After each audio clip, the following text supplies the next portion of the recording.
Assalamualaikum warahmatullahi wabarakatuh. Halo anak-anakku semua. Kali ini kita akan belajar teks prosedur. Bagaimana ya teks prosedur itu? Yuk simak video berikut.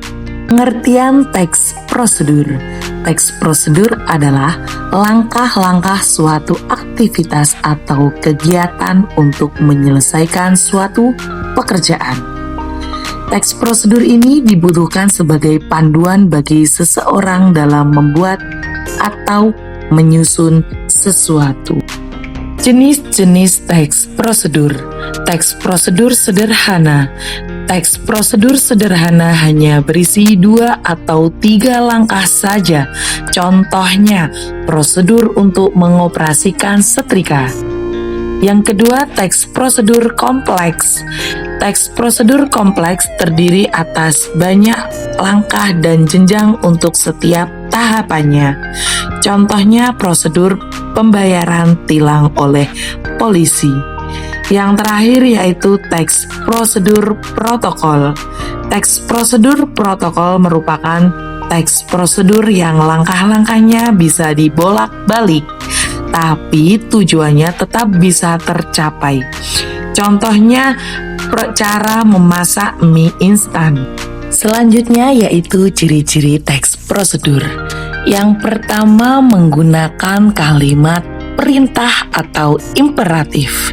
Jadi, di sini contohnya ada jadikanlah, ikuti, berlarilah, matikan.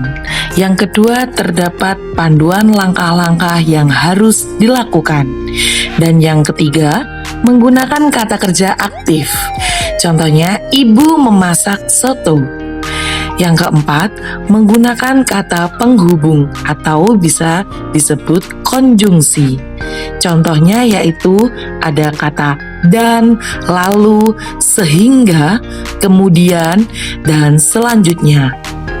Dan yang kelima yaitu terdapat aturan dalam hal bahan atau kegiatan. Keenam, menggunakan kata keterangan untuk menyatakan rincian waktu, tempat, dan cara. Saya beri contoh ya, yaitu rebus mie selama kurang lebih 3 menit.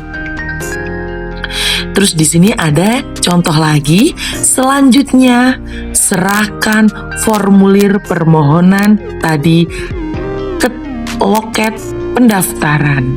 Untuk yang contoh kedua, ke loket pendaftaran itu menyatakan tempat. Yang pertama tadi, rebus mie selama 3 menit, itu menyatakan rincian waktu. Dan yang terakhir yaitu terdapat isi kegiatan yang dilakukan secara urut. Mengenai struktur teks prosedur, yaitu yang pertama ada tujuan. Pada awal pembuatan teks prosedur, penulis memberikan penjelasan terkait tujuan dalam menyusun teks prosedur. Hal ini juga bisa menginformasikan hasil akhir yang akan dicapai. Yang kedua, ada material. Dalam material ini, hal-hal apa saja yang perlu dipersiapkan dan yang dibutuhkan dalam pelaksanaan atau pembuatan kegiatan tersebut. Bagian ini berisi tentang informasi, alat atau bahan yang dibutuhkan dalam melaksanakan kegiatan. Dan yang ketiga, itu ada langkah-langkah. Bagian ini menjelaskan tentang proses atau tahapan yang harus dilakukan demi mendapatkan hasil maksimal sesuai dengan tujuan dari teks prosedur. Dan yang keempat, yaitu kesimpulan. Bagian terakhir ini menjelaskan tentang simpulan dari suatu prosedur yang telah dilakukan. Bagian ini bersifat opsional, jadi bisa dituliskan dan juga tidak. Yang selanjutnya yaitu kaidah kebahasaan. Bahasa apa saja sih yang digunakan dalam teks prosedur itu? Yuk kita lihat. Yang pertama di sini ada yang namanya kalimat. Kalimat itu dibagi menjadi 3. Ada kalimat imperatif, kalimat deklaratif, dan kalimat interrogatif. Kalimat imperatif merupakan kalimat yang mengandung perintah dan diakhiri tanda seru. Contohnya, matikan kompor.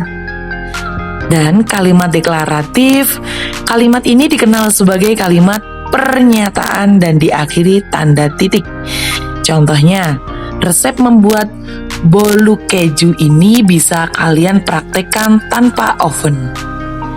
Dan yang terakhir ada kalimat interrogatif. Kalimat ini digunakan untuk mencari informasi dengan memberi pertanyaan dan diakhiri tanda tanya. Contohnya, berapa lamakah tape ketan difermentasi agar rasanya pas? Kenapa harus ada kalimat ini? Karena kalimat ini biasanya untuk memancing pembaca agar dia tertarik dengan teks yang kita buat. Kaidah kebahasaan yang nomor 2 yaitu numeralia. Kata bilangan yang digunakan untuk mengurutkan langkah-langkah dalam teks prosedur. Contohnya, pertama, kedua, ketiga, dan seterusnya. Saya beri contoh ya, misal menggunakan kata pertama. Pertama, nyalakan kompor. Dan yang kedua, ketika air sudah mendidih, masukkan mie, dan seterusnya. Selanjutnya ada konjungsi atau kata hubung. Di sini kata hubung dibagi menjadi 2, yaitu konjungsi persyaratan dan konjungsi temporal. Konjungsi persyaratan yaitu kata penghubung yang menyatakan syarat.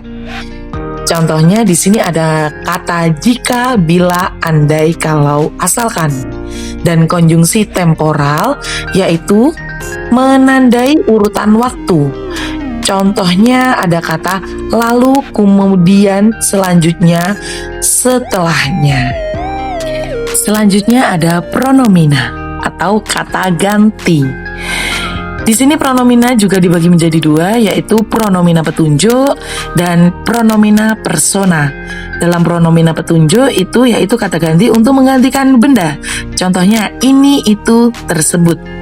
Lalu untuk pronomina persona, yaitu kata ganti untuk menggantikan orang.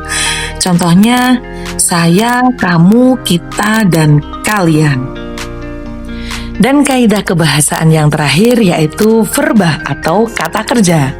Verba di sini juga dibagi menjadi 2. Yang pertama verba material dan yang kedua verba tingkah laku.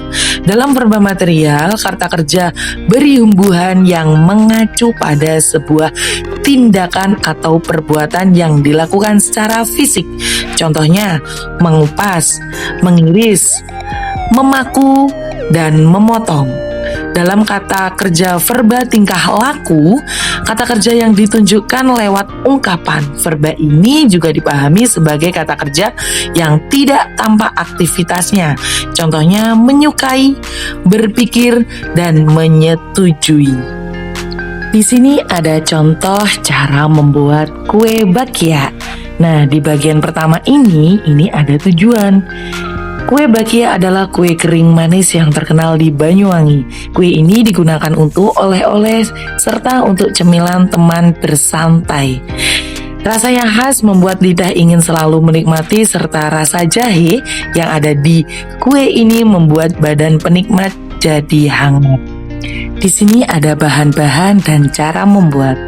Bahan-bahannya yaitu 250 gram tepung sagu, 250 gram tepung larut atau tepung garut, 200 gram gula halus, 1 butir telur, 125 gram mentega, 1 sendok teh bubuk kayu manis, setengah sendok teh soda kue, 1 bungkus santan bubuk, dan yang terakhir air secukupnya.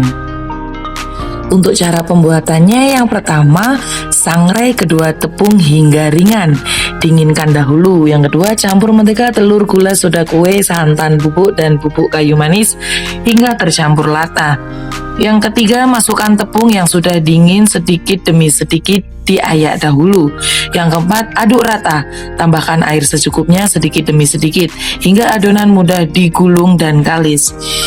Yang kelima, bentuk adonan memanjang, letakkan di loyang yang sudah diolesi mentega.